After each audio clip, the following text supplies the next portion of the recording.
Hello dear fans, friends and subscribers. Welcome to this very exciting cricket happening show today.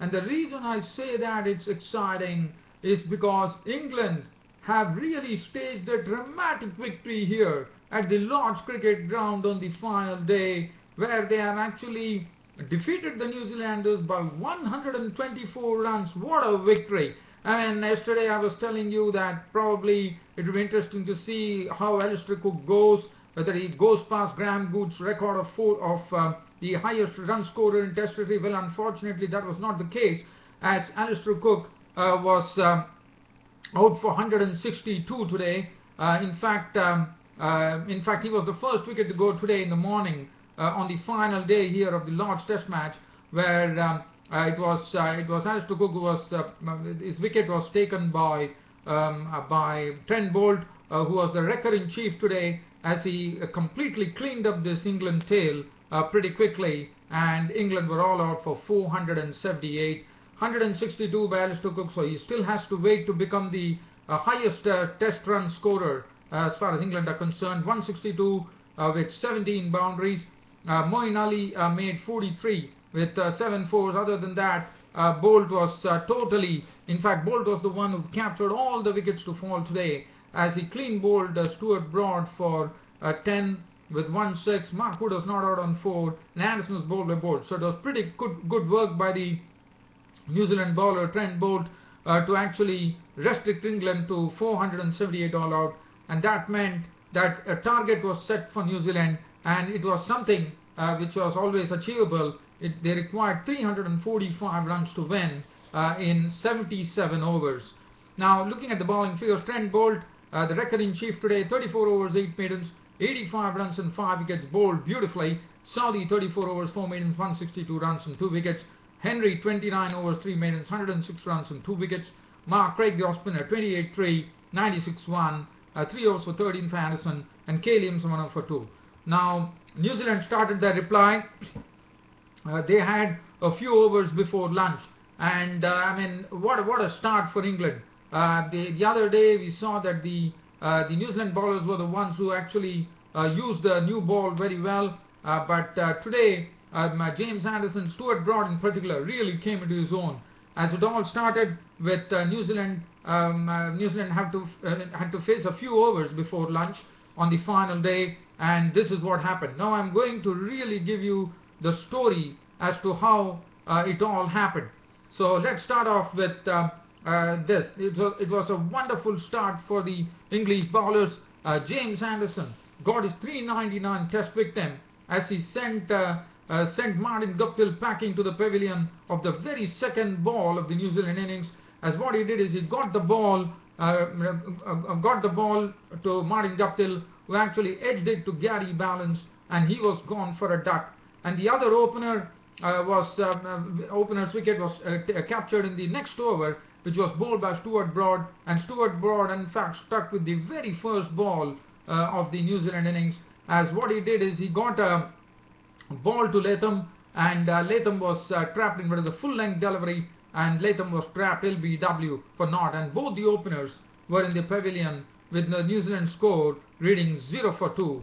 And after that, to compound matters, Ross Taylor, in a situation like that, really one should say that he attempted a very rash stroke. He actually tried to go for a cross swipe at the bowling of he played across to Stuart Broad and was out LBW, and the New Zealand innings was totally in tatters at that stage, and they went to lunch at a very I would say a very shaky start at 21 for 3, and England were absolutely cock-a-hoop at that stage.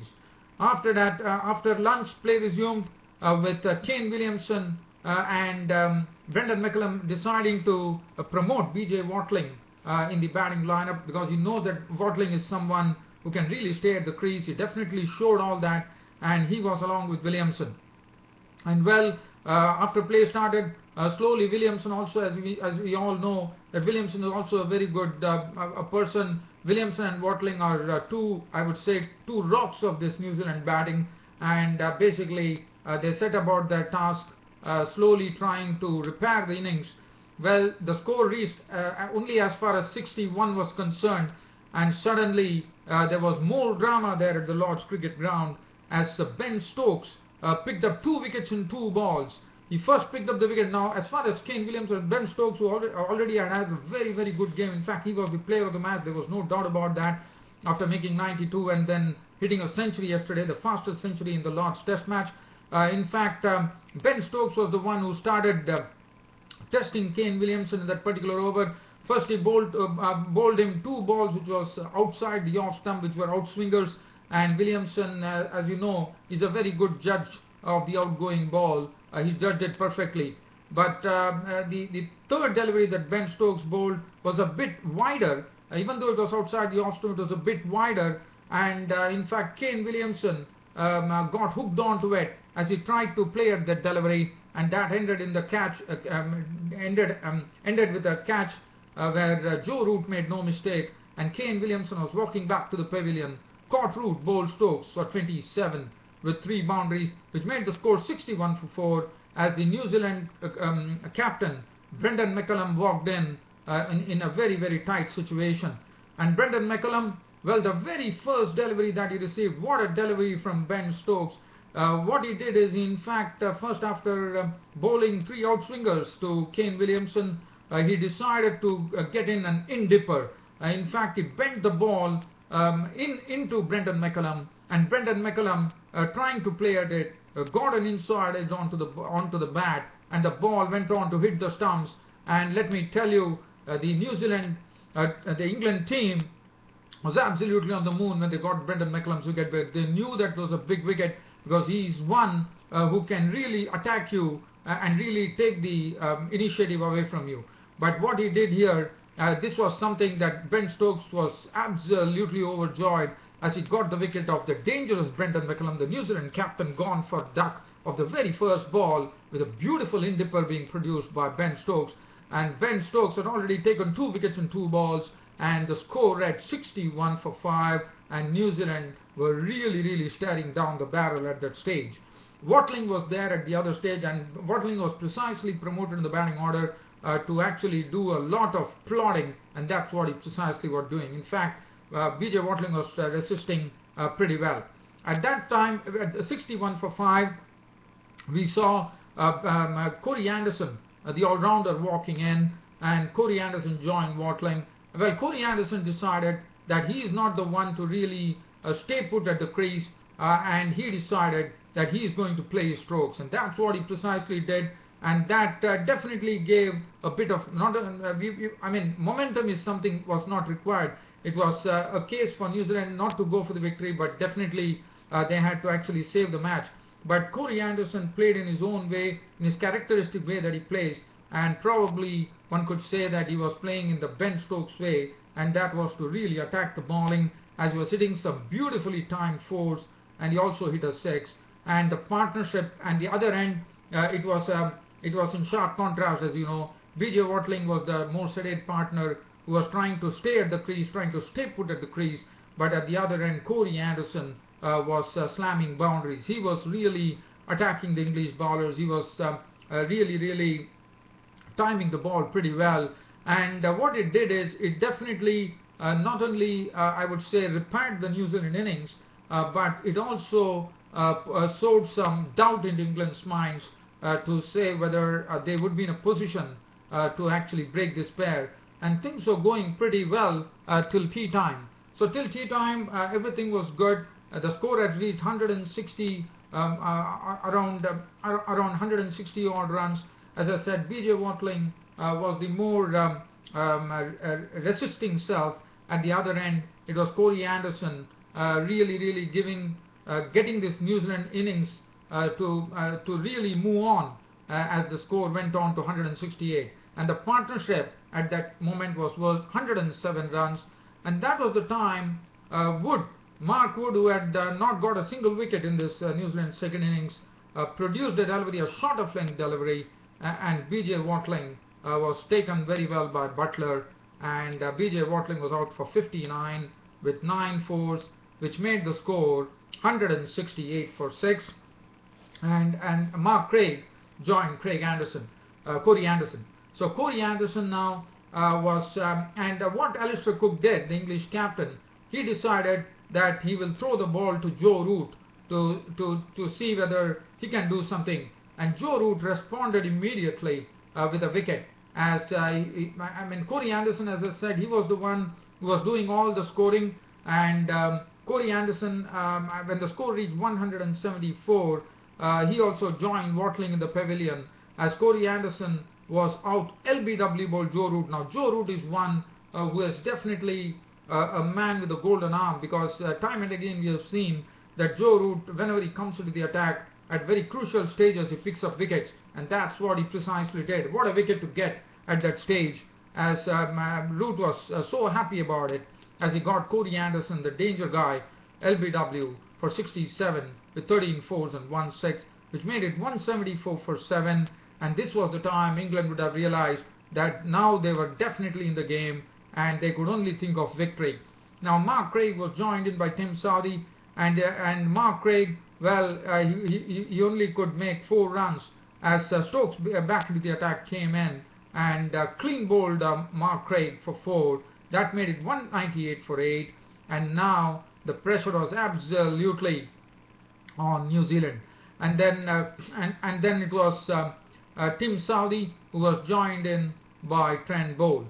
Now, as far as Tim Southee came in and joined, Trent Boult came in and joined Tim Southee. And Tim Southee, well, let me tell you, Tim Southee, well, he had got 20 runs of 16 balls with 3 fours. But it was a very good catch which was taken by Moeen Ali of his own bowling, as Tim Southee resisted well, but he was gone for 20, and that made it 198 for 9. And then it was a matter of real survival for the New Zealand. It was the final wicket. Matt Henry joined him, and well, Matt Henry and Trent Boult really tried to resist well, with really frustrating the English bowlers, because they had another 20 overs to go. In fact, it was around 20 overs still to go, and Tim Southee Trent Boult and Matt Henry was really negotiating the balls. In fact, they were living dangerously as the ball was eluding the fielders.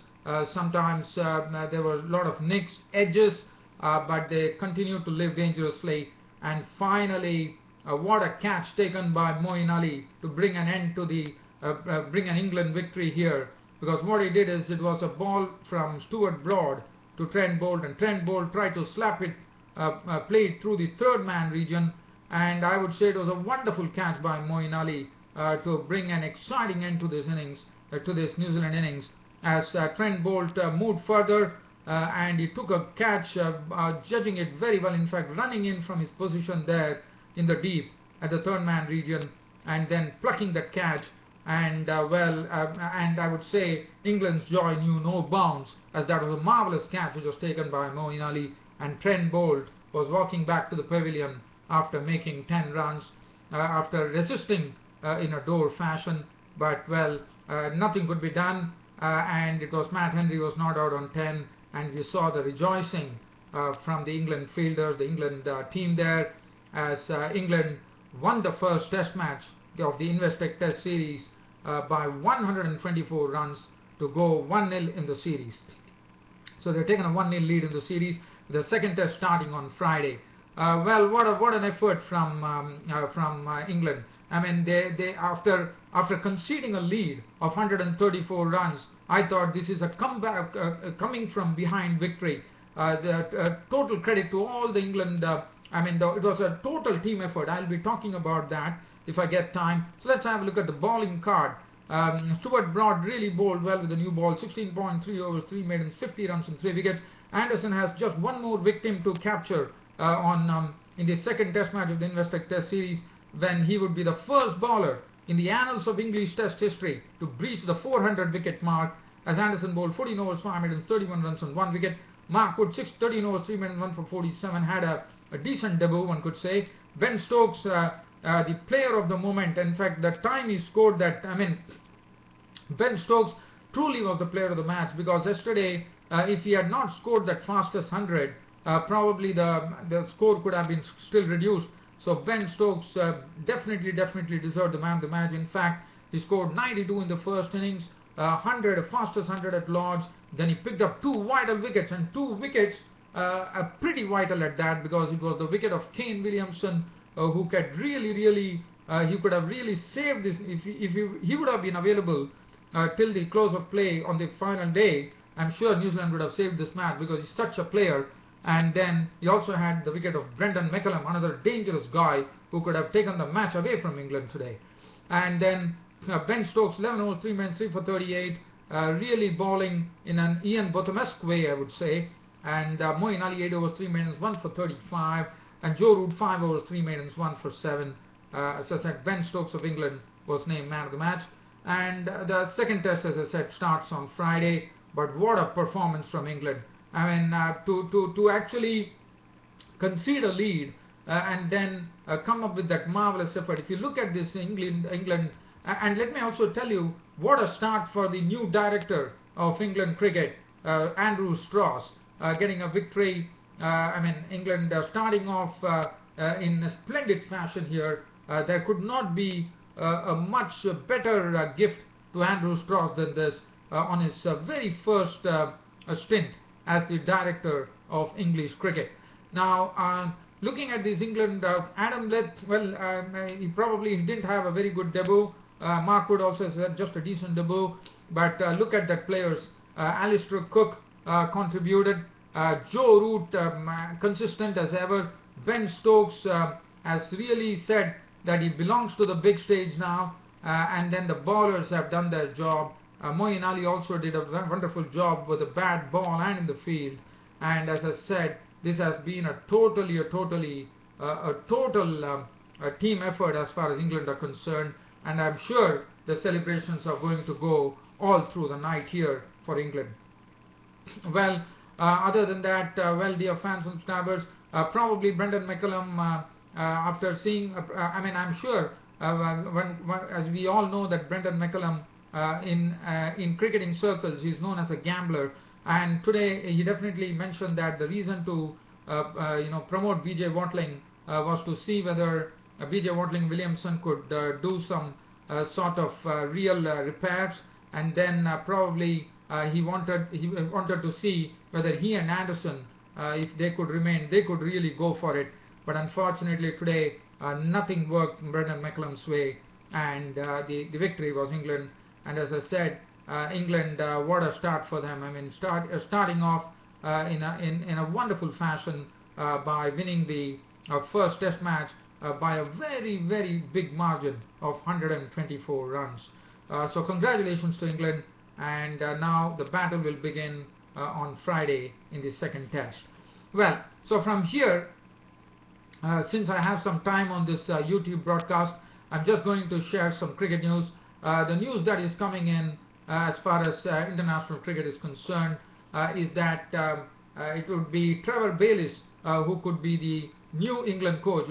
As we know, there were a lot of talk about saying that the Yorkshire cricketing coach Jason Gillespie would be the man, but now it looks like the news that is coming in is that it looks like Trevor Bayliss will be the new coach of England. And what a time for Trevor Bayliss to take the reins, if at all he happens to be the coach, because what will happen is he's taking a team which is full of beans right now after this victory against New Zealand. And one sad news coming in from Pakistan. One would remember there was a left-arm spinner who, according to me, looked quite talented when he played in the World T20 in the year 2012. His name is Raza Hassan from Pakistan, and the news coming in from Pakistan says that Raza Hassan has been banned from any format of cricket for the next 2 years, as he tested positive for some prohibitive substance. Very sad to know that such a thing happened, because we also know that Raza Hassan also played one particular, I think it was, I'm not sure whether it was a one-day international or a test match. He definitely played in 2014 against New Zealand, in New Zealand. I do remember that. I think it was a one-dayer that he played against New Zealand in 2014. And well, the other news is that as you know, Australia is going to be Australia will be touring the West Indies shortly, and well, we all know Shivnarine Chandrapal has been a bedrock of West Indian batting for many years to come. The last time one saw it was Larry Gomes. After Larry Gomes, I think Shivnarine Chandrapal has been the real bedrock of West Indian batting. But Clive Lloyd, the chief of selectors, has decided that Chandrapal, as you know, as I was telling you, I had a feeling that Shivnarine Chandrapal was getting over the hill when he was playing against England, where he really struggled with his batting, and finally I would say whether it is the right decision or not, one does not know, but Shivnarine Chandrapal does not figure in the scheme of things as far as the Australian tour of West Indies is concerned, which is pretty sad. But I thought Chandrapal really struggled against England, and probably that was the one that would have been the main reason that would have influenced the West Indian Cricket Board to look at some new players, and that's the reason Shivnarine Chandrapal does not find a place in the West Indies cricket team when Australia tour in. Well, dear fans and subscribers, I don't have anything else to talk other than that. I hope you all enjoyed this cricket show of mine, where I gave you the full cricket report today of the final day of the first test match between New Zealand and England in the Investec Test series, where England won the first Investec Test of the series by a very good margin of 124 runs, and one could really term this as a very creditable victory for England, because to concede 134 run lead, and then come back from behind and stun New Zealand was something which was really breathtaking. So England really keep up the good work. Andrew Strauss, the new director of English cricket, has really started off with a bang with this English victory. Well, thanks for your company, and thanks for consistently watching this Cricket Happening show. This is your host Ram, signing off for the day. Thank you.